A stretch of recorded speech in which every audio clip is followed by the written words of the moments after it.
All right, Kiyoshi, here we are with your very own CNC machine. I'm going to go over here and click print on this guy. And we've got it tricked right now so that it thinks that it is a 3D printer and it's trying to 3D print something. I have to tell it that it's gone down far enough.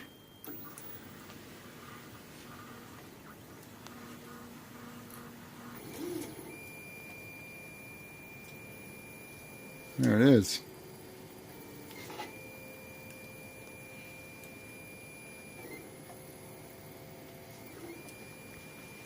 Yeah. So what do you think, bud? I think it's really cool how, like... How what? How it, like... Well, just as cool as I think the 3D printer is.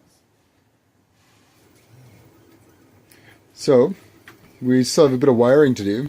Yeah. We don't have the limit switches and stuff in there yet, but overall, I would call this a successful project so far, wouldn't you?